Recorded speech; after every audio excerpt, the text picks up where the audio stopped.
Buenas tardes, mi nombre es Carolina Campos y hoy les voy a hablar del sistema inmune y la respuesta inmune frente a patógenos.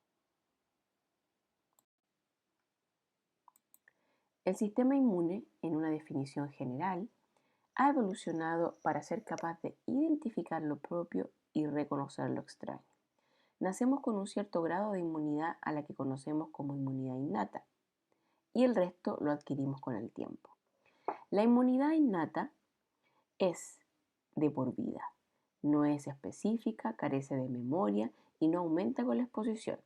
Nos protege de las bacterias, hongos y helmintos.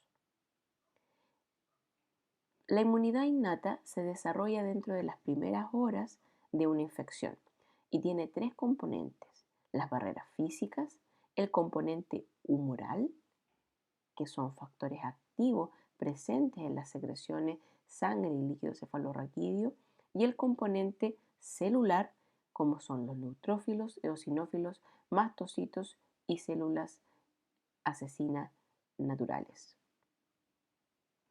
La respuesta adaptativa la adquirimos con la exposición a patógenos, es específica y tiene memoria.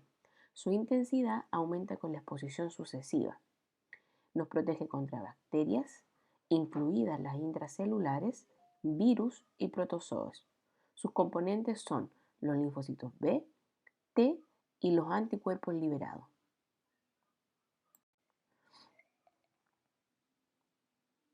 En la inmunidad innata hablamos que hay barreras físicas como componente principal. Estas barreras físicas nos referimos a las secreciones de la boca o salivales, las lágrimas, los cilios a nivel pulmonar, el pH ácido en el estómago y la piel y las mucosas que nos protegen como barrera física. En el componente humoral hablamos que son factores activos presentes en las secreciones, sangres y líquidos, y uno de ellos muy importante es el sistema del complemento. El sistema del complemento incluye un elevado número de proteínas séricas que se producen principalmente en el hígado. El complemento forma cascadas de proteínas y cada una de ellas activada puede catalizar la activación del componente siguiente, lo que da lugar a la amplificación de la respuesta. La consecuencia de la activación del complemento son la lisis celular, la producción de mediadores proinflamatorios, la solubilización de los complejos antígenos-anticuerpos. Existen cuatro vías en el sistema del complemento: la vía clásica, la vía de las lectinas, la vía alterna o alternativa y la vía común. La vía clásica es activada por una interacción entre el antígeno y el anticuerpo, formando el denominado inmunocomplejo. Los anticuerpos pueden unirse o fijarse al complemento después de reaccionar con su antígeno y se unen a C1Q. Este complejo C1QRS fragmenta C4 y C2, formando a la convertasa C3 de la vía clásica. Después de la fragmentación de C3, se forma la convertasa C5, que van a generar fragmentos biológicamente activos de C4A y C3A. C3b desempeña otras actividades y también puede activar a la vía alterna. La vía de las lectinas tiene una similitud al complejo C1Q y hoy día se sabe que es activada por la unión a microorganismos.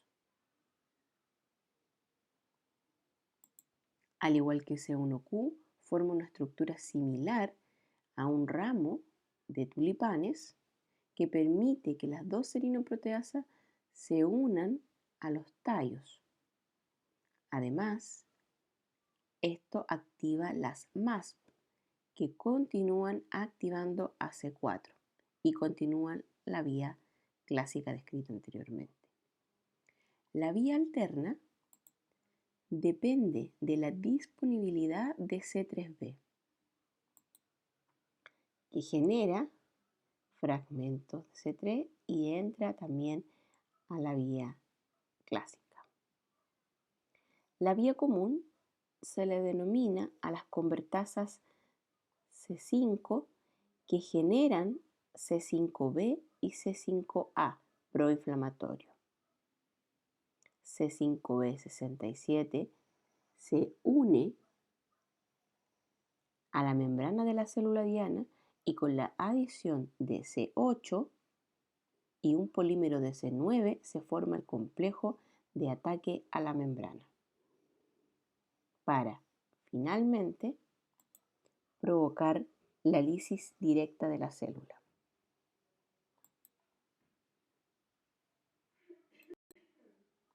El componente celular involucra neutrófilos, eosinófilos, basófilos y mastocitos. Estos granulocitos están presentes en la sangre y tienen la capacidad de migrar a los tejidos. La migración de estas células es unidireccional. El mastocito reside en los tejidos, en particular en las superficies epiteliales, y se caracteriza por la presencia de abundantes gránulos intracelulares. Los neutrófilos, eosinófilos y basófilos participan en distintos ámbitos de la respuesta inmunitaria. Por ejemplo, los neutrófilos se adaptan a la destrucción y eliminación de las bacterias y los hongos, mientras que los eosinófilos desempeñan un papel predominante en el control de infecciones por parásitos multicelulares como los helmintos. Los basófilos y los mastocitos desempeñan un papel fisiológico principalmente en los mecanismos de lesión patológica o el síndrome clínico conocido como alergia. Las etapas por las que avanza un granulocito desde que se encuentra en estado de reposo hasta que completa su papel en la respuesta inmunitaria incluyen señalización, activación, migración y función efectora. Sin embargo, en este proceso se liberan mediadores de inflamación, producto del ácido araquidónico, como prostaglandinas, leucotrieno y el factor activador plaquetario, citoquinas y quimioquina que estarán orquestando estas etapas. La señalización, activación y migración es activada por factores quimiotácticos potentes como son el componente C5a del complemento, leucotrienos, interleuquina 8 y TNF-alfa, que son capaces de interactuar con receptores TLR, activar cascadas de señalización para activar NF-κB y así generar la liberación de citoquinas proinflamatorias. Esta señalización es capaz de activar tanto células endoteliales como neutrófilos. Y esta activación implica la expresión de moléculas de adhesión en la superficie del endotelio, moléculas como E-selectina, P-selectina, que participan en el rodamiento de los neutrófilos hacia el endotelio, ICAM y BCAM, que participan en la adhesión propiamente tal, y PCAM, que participan en el proceso de transmigración de los neutrófilos hacia el sitio del daño.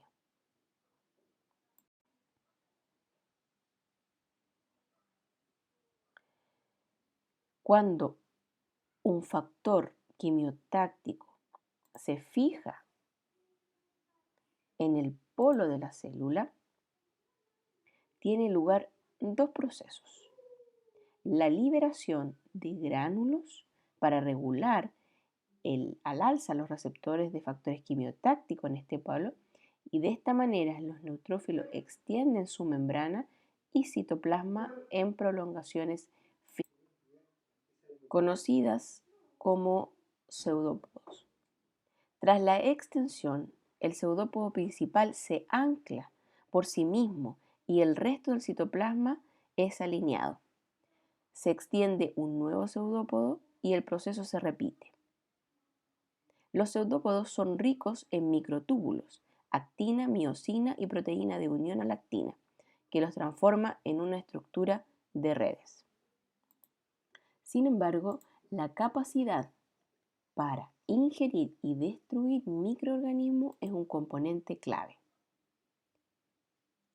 En este proceso se denomina fagocitosis y es donde los neutrófilos tienen la capacidad de ingerir más de una bacteria u hongo al mismo tiempo.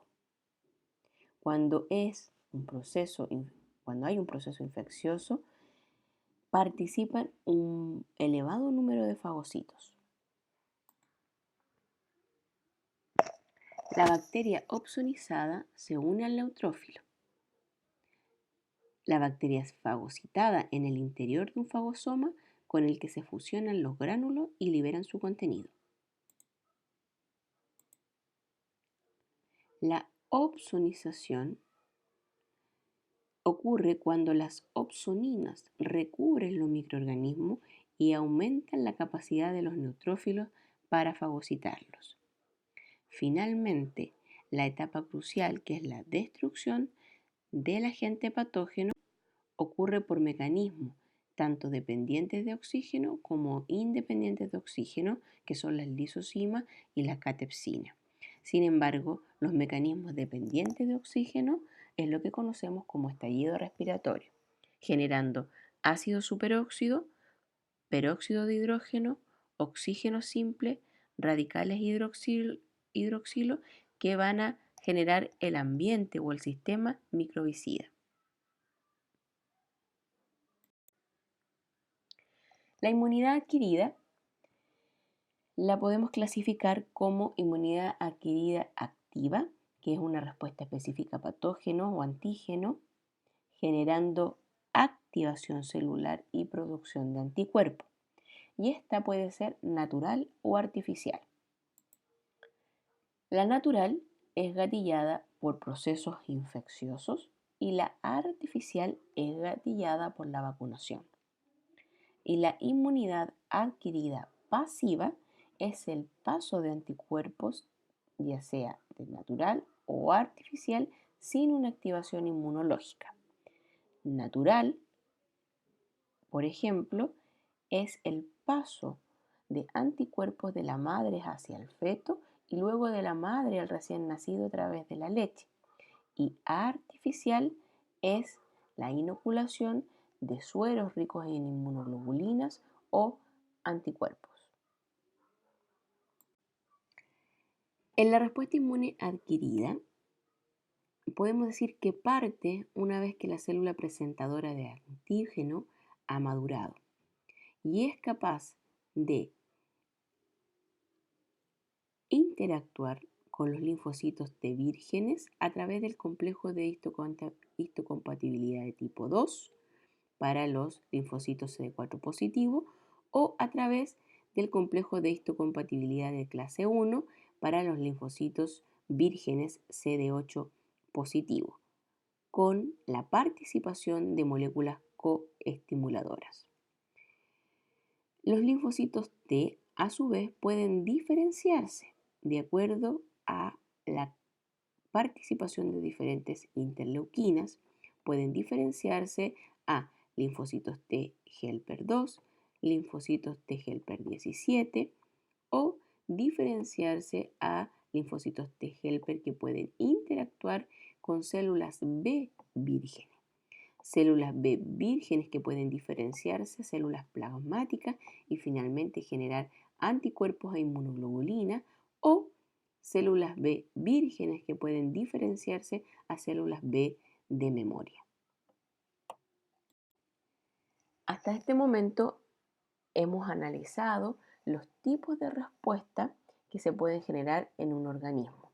Sin embargo, cuando el microorganismo ingresa e interactúa con el hospedero, hay algunos factores que debemos considerar, como por ejemplo la penetración en la superficie epitelial, la adherencia a la superficie celular o matriz extracelular, invasión a los compartimentos intracelulares, la capacidad que pueda tener el microorganismo para evadir la respuesta inmune y la transmisión a otros individuos, considerando nichos de colonización, tipo de patógeno, microbiota endógena y patógenos oportunistas. De manera muy general, si nosotros representamos la respuesta inmune frente a patógenos, debemos identificar que existen patrones de reconocimiento de los patógenos. Estos patrones de reconocimiento de patógenos es lo que nosotros conocemos clásicamente como los receptores Toll-like o otro tipo de receptores que participan en este reconocimiento. ¿De qué? De PAMs. Las PAMs son expresadas en los microorganismos, tanto patógenos como no patógenos. Son patrones moleculares asociados a patógenos. Por lo tanto, siempre cuando ocurre la interacción de un microorganismo con un hospedero, existe el patógeno, los patrones moleculares asociados a este patógeno que van a ser reconocidos por los receptores de reconocimiento y recién desde ese punto se activa directamente la respuesta inmune innata con la inducción de una respuesta inmune natural y a los días una respuesta inmune adquirida. Ahora vamos a ver la respuesta inmune frente a bacterias.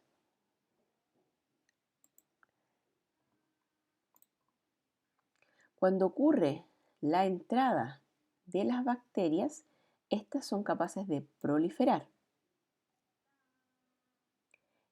El lipopolisacárido presente en la superficie de las bacterias es capaz de activar la vía del complemento alterna o la vía de la lectina de unión al manano y dar lugar a la lisis bacteriana por el sistema del complemento, que ya lo vimos anteriormente.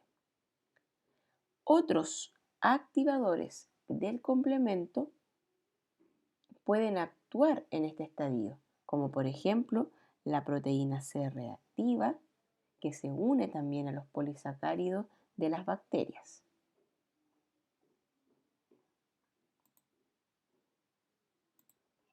La activación del complemento a su vez es capaz de activar a los mastocitos y la degranulación de los mastocitos aumenta el flujo sanguíneo. Este aumento del flujo sanguíneo genera edema local y es lo que se puede percibir como prurito e irritación en el área de la inflamación. Los neutrófilos, que van por el torrente sanguíneo y experimentan el proceso de adhesión y migración celular antes descrita, se adhieren a esta pared endotelial a través de quimioquinas liberadas localmente y de moléculas derivadas de las bacterias y son capaces de activar para transmigrar al sitio de la inflamación.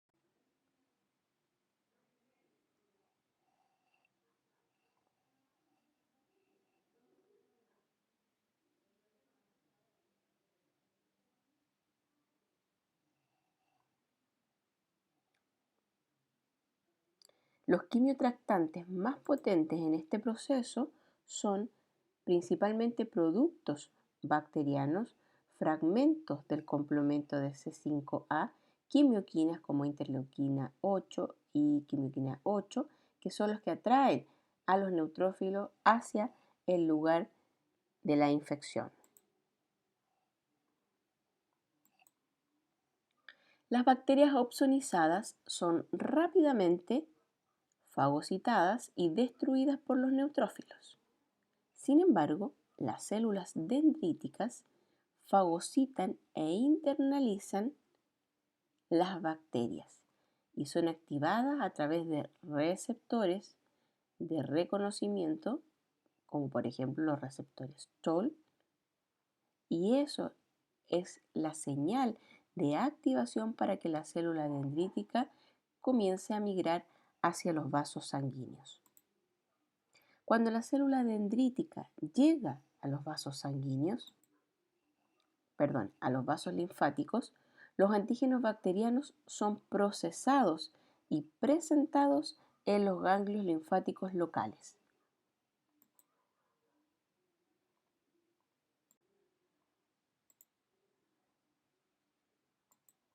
La producción temprana de anticuerpos antibacterianos es de clase IgM. Esta interacción de afinidad es relativamente baja, lo que da lugar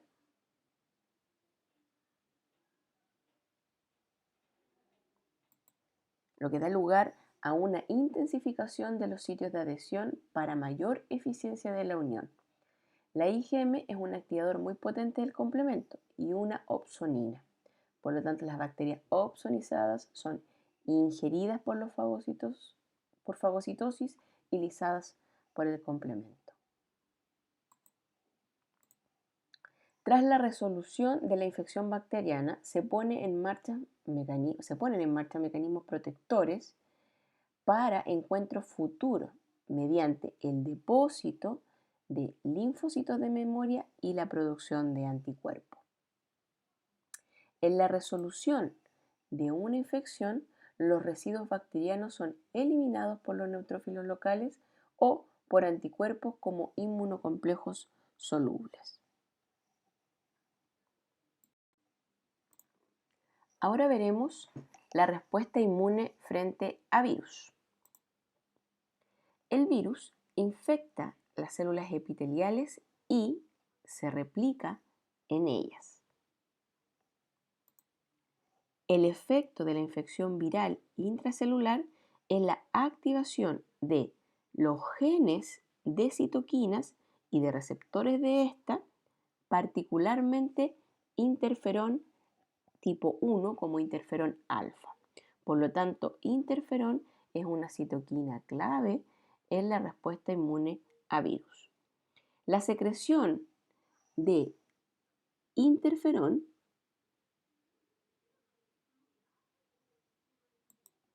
genera un circuito de respuestas. Una de ellas es la inhibición de la replicación de los genes virales y la regulación de las moléculas del complejo de histocompatibilidad de clase 1. Por lo tanto, los péptidos virales van a aparecer en la hendidura de unión del péptido de una molécula del complejo de histocompatibilidad de clase 1.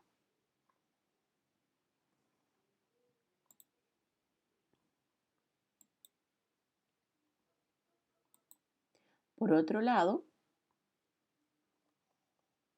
las células endoteliales, al igual que en la respuesta frente a bacterias, son activadas a través de quimioquinas y citoquinas para favorecer la adhesión y reclutamiento de macrófagos y linfocitos, que son capaces de penetrar en el torrente sanguíneo y producir los efectos sistémicos conocidos como la fiebre y el dolor muscular de una infección viral.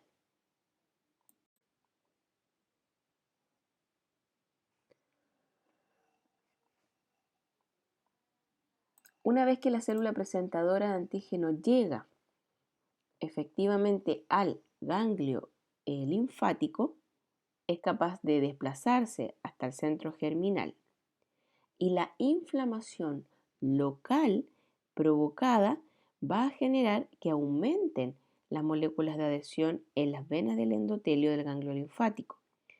Y es aquí donde los linfocitos pueden acceder directamente para entrar en los vasos linfáticos. Muchos linfocitos permanecen atrapados en el ganglio linfático inflamado y la hipertrofia consiguiente genera hiperemia local y da lugar a los signos clínicos como es la inflamación y el dolor de los ganglios linfáticos. A nivel del ganglio linfático, la célula presentadora de antígeno, que está rodeada por linfocitos T, se da lugar a la presentación de los péptidos virales y los linfocitos T, que poseen receptores complementarios de reconocimiento de las moléculas de MHC de clase tipo 2, se activan y estos se transforman en linfocitos T helper 2. A su vez reciben señales de diferenciación positiva y a su vez los linfocitos B se diferencian y experimentan un cambio de clase que da lugar más tarde a la producción de inmunoglobulina G antiviral de alta afinidad. Por lo tanto, en la respuesta inmune frente a virus tenemos otra diferencia, que el péptido viral es presentado por las moléculas del complejo de histocompatibilidad clase 2 a un receptor complementario de un linfocito T helper. La interacción es estabilizada por la unión de CD4 a la molécula y la unión de CD80-86 a CD28, que también proporciona señales coestimuladoras hacia el linfocito T. Los linfocitos T helper 1 reclutan y activan a linfocitos T citotóxicos, orquestado por interferón e interleuquina 2. Estos linfocitos T citotóxicos son específicos de virus. Son capaces de reconocer péptidos virales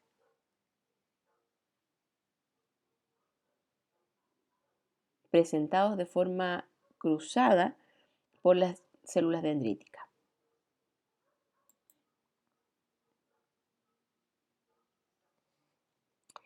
El linfocito T helper y el linfocito T citotóxico son capaces de salir del ganglio linfático hacia otros ganglios linfáticos y finalmente entrar al torrente circulatorio. En este estadio tienen tres características importantes.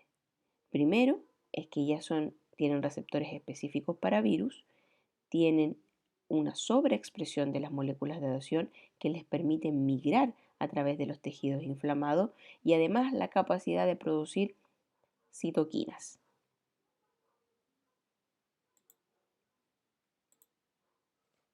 Además, el linfocito T helper 1 es capaz también de activar a los linfocitos asesinos naturales que pueden ser reclutados en diferentes puntos de la infección viral.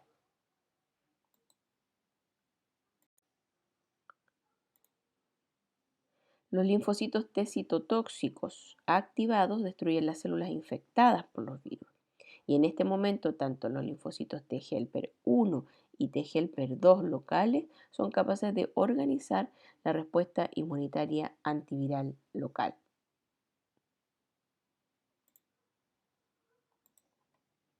Las células infectadas por los virus son capaces de secretar y expresar proteínas virales. Estas pueden ser neutralizadas o eliminadas por anticuerpos en forma de inmunocomplejo, que son eliminados o pueden utilizarse anticuerpos para guiar los linfocitos natural killer que expresan el receptor Fc. Finalmente, tras la resolución de la infección viral, Los linfocitos T y B de memoria específica del virus residen durante largo tiempo en los ganglios linfáticos, vasos y médula ósea.